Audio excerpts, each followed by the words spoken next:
off-road capability, better than I can do, and probably better than a lot of big ADV bikes out there. If you really get down to it and you take the preconceived notions out of there, the way the suspension handles, the way the bike is low to the ground, the way the suspension is stable and doesn't get jump all over the place, the way it finds traction, you're gonna find it's a better ADV bike than a lot of big ADV bikes out there.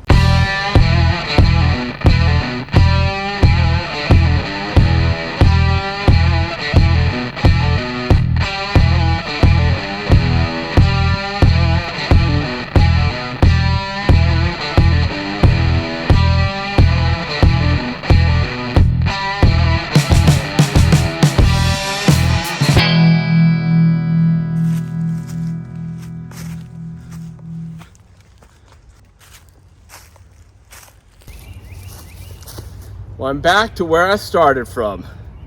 I took off about 2 weeks, and my trip lasted about 2 weeks from Maryland to Canada, Prince Edward Island, and back again. And I want to wrap it up and tell you my thoughts on this. First of all, big, huge thank you to Eric, Island ADV.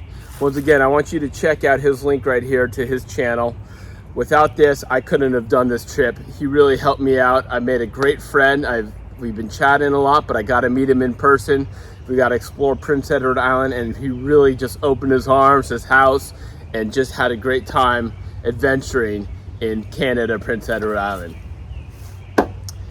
Panamerica, I want to talk about this. I want to talk about the good, the bad, everything I found on my trip.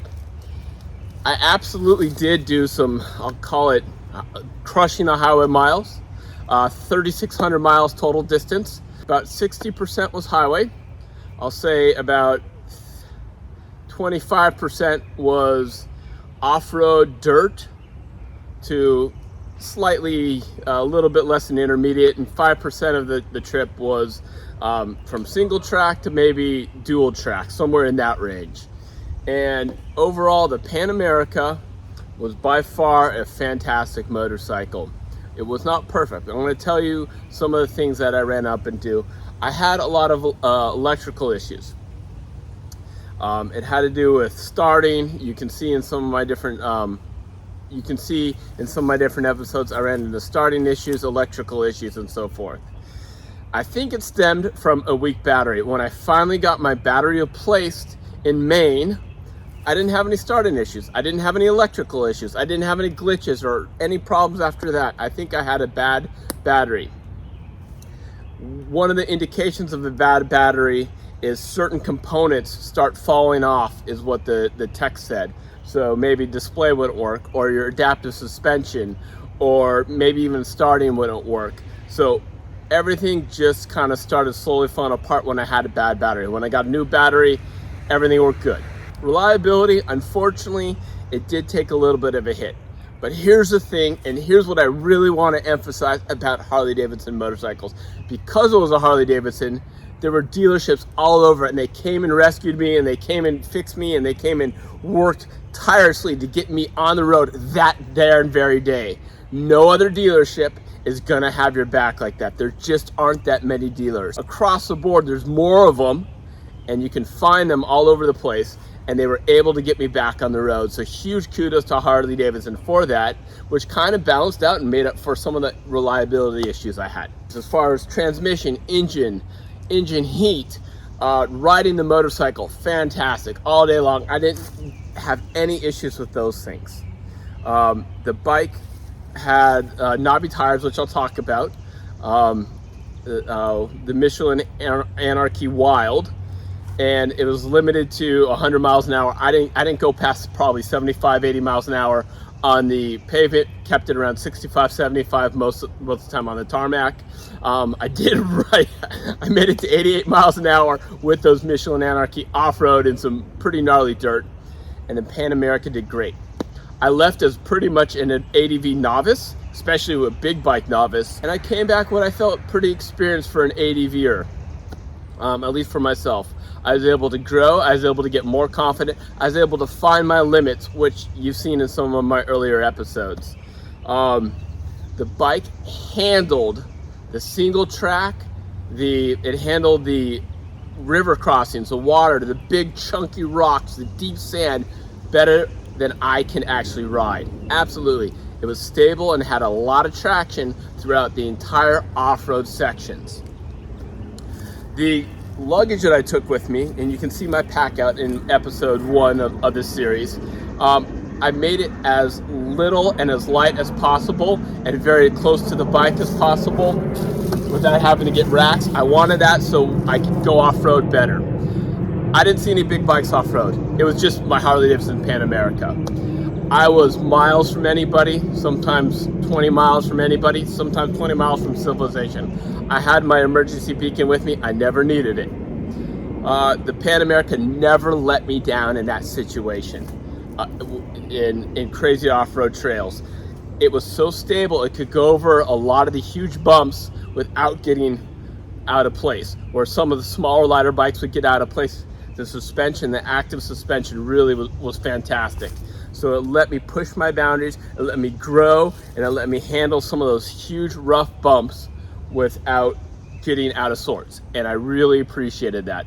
The motor, even though it was a high RPM screamer, was great down low. You could, very tractable, you had power all down low, and you had enough engine modes that I never really felt like the power was failing me or I needed to rev it. I had enough torque down low, it would pull me out of situations that I didn't need it.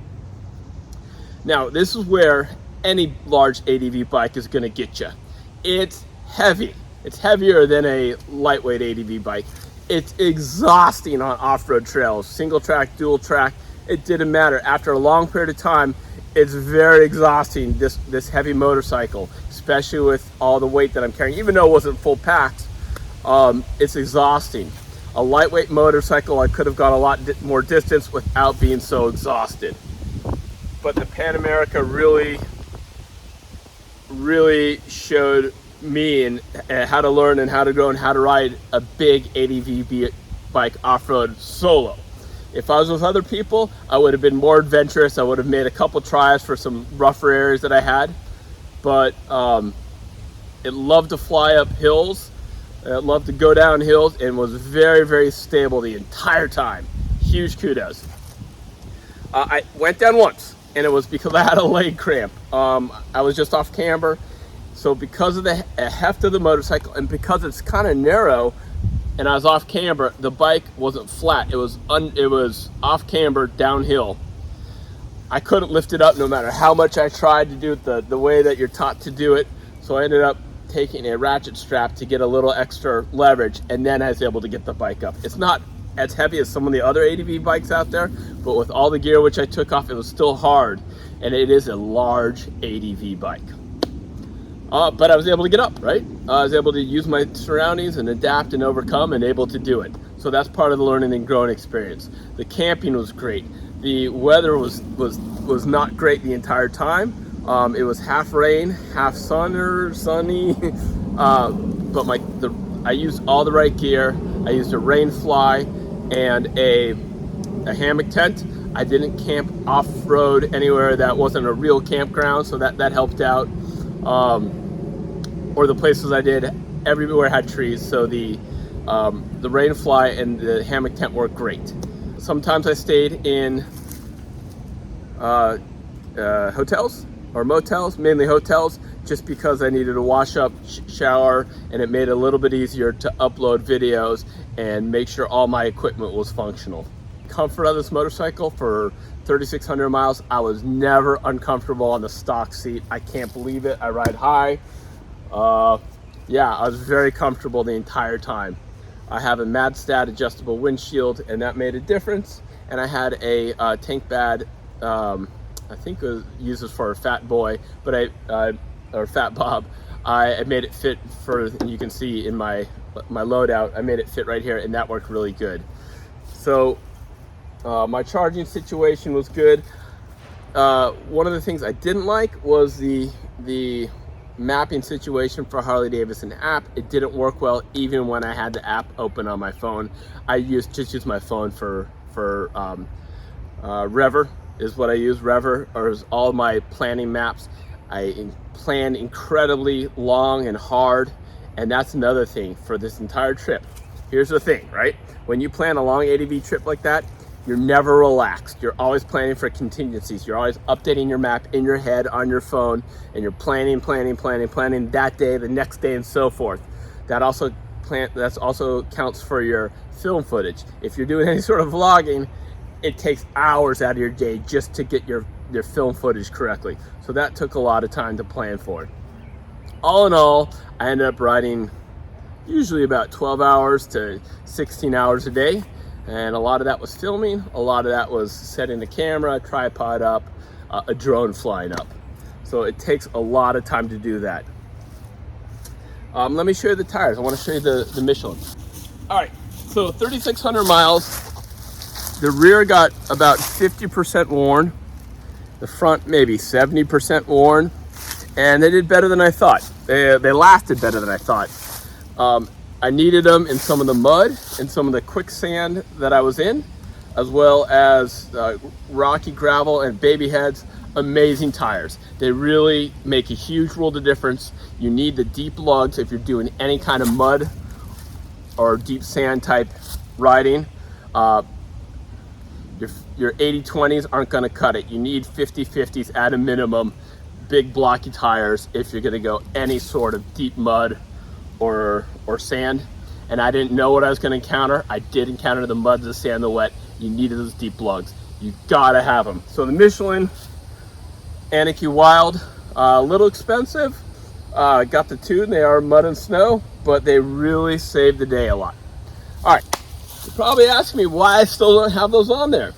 Well, I'm going to show you. I went ahead and traded my tires out for an 80/20 tire. They're the Dunlop Mutants. They are probably the best rated tire out there right now. I did not know that. I'm going to show a link of how I installed them. I had a Harley dealer recommend them, a service tech, and she was absolutely right. They've been fantastic. Great lean angle. They have great feel to them, and fantastic road feel. They are a much better road bike, and you can still do about some 80/20 ADV. You can see I have the skid plate. I did have to use that a couple times, but I didn't have any damage to the bike, off-road damage at all. Here is, I broke this off when I dropped my bike. I got a new exhaust. Scrape the guard. These come off pretty easy. I didn't need a hard guard. No matter what anyone says, I didn't need a hard guard. And I had a few scrapes on the exhaust, but that's it. Did I find the bike hot at all? On the right side, left side, not terrible. A lot of people find it hot, but I didn't think it was terrible at all, even though I did do a lot of lower speed, just kind of cruising around. It wasn't terribly hot. As long as your pants, it didn't matter. The brakes were great. The Brembos were great. Again, not a bunch of fuel on the rear. You can't really get a bunch of fuel for that rear brake, but you do have a very comfortable bike. And I do have risers on the motorcycle. Rocks 2-inch risers. That made a world of difference. I got anywhere from 42 to 52 miles a gallon. I wasn't really going crazy on much of my driving, but I was in the rain a lot. It is a fantastic coast-to-coast motorcycle. Probably the best all-round touring motorcycle I've ever been on. That's it. For comfort, speed, power, handling, it's fantastic. Carrying capability, fantastic. Off-road capability, better than I can do, and probably better than a lot of big ADV bikes out there. If you really get down to it and you take the preconceived notions out of there, the way the suspension handles, the way the bike is low to the ground, the way the suspension is stable and doesn't jump all over the place, the way it finds traction, you're gonna find it's a better ADV bike than a lot of big ADV bikes out there. That's the truth. Now, that being said, it's a big ADV bike. It's not for everybody. I don't know if I'm gonna go ADV riding heavy off-road on the Panamerica again. That's why I went to the sport touring tires. That's why I went to the more street-oriented tires, because it's a great sport tourer. I do have a much smaller motorcycle that I can take ADV riding, adventure touring. And I might do that just because it's not so exhausting on those heavy single track roads or double track roads. It's not so exhausting. It doesn't mean it's better, doesn't mean it can find better traction. It just means that if I drop it, it's gonna be much easier to pick up. It's not gonna be so exhausting to get the handlebars out there. So I don't know, I'm glad I found out. But again, I'm not gonna be able to carry as much and be as comfortable on any other motorcycle than this Panamerica. So I'm not sure. So probably if it's local and close, I'm probably gonna take a smaller ADV bike. If it's a lot longer distance, less ADV, off-road oriented, I'm absolutely taking the Panamerica. Man, guys, this has been great. Thank you, Harley Davidson. I want to thank all the Harley Davidson dealers out there. I'm going to put a list of all the Harley Davidson dealers I found out there. It was like a little celebrity. Everyone always asked about the motorcycle. I always got a lot of questions about it. People give me thumbs up, honks. People chasing me down to ask about the motorcycle. It is a B-list celebrity at the very minimum, and that includes at the Harley dealer as well too. Harley dealers were asking me about it. Check out Harley Davidson Panamerica USA on Facebook. That's a great resource for anything Harley Davidson Panamerica. It's just a Facebook page of Harley Davidson Panamerica owners. Will a 975 Harley Davidson Panamerica be better? I don't know. I haven't ridden one. Who knows if it's really coming? Wink, wink. But that's gonna be cool. I recommend the Harley Davidson Panamerica if you're looking to get into adventure touring. Yeah, I would. I think there's a lot of the issues have been resolved with Harley Davidson. I probably helped find out a lot of the issues with Harley Davidson and Panamerica. I have a 2021, they're in 2023, soon to be 2024. So I'd absolutely recommend it. It's a better cross-country motorcycle than almost any other big ADV bike out there. It's probably the best all-around ADV bike, big ADV bike. But again, it's heavy, and if you're doing an extreme amount of off-road, you might want to look to something a little lighter. Guys, that's going to do it for me. Thanks for coming along with me, and a huge thanks to Eric from Island ADV. Again, without your help, I couldn't have done this trip. Please check out my Patreon channel here. A lot of good swag, and it helps me bring my channel up to the next level, which I really want to bring to you. You'll get a lot of cool swag, a lot of great interaction, a lot of Panamerica content, and a lot of Panamerica stuff, Harley Davidson motorcycle stuff. Please check out my Patreon. Guys, that's gonna do it for me. Thanks for watching. Please like and subscribe. Thanks for coming along with my journey from Maryland to Canada, northbound.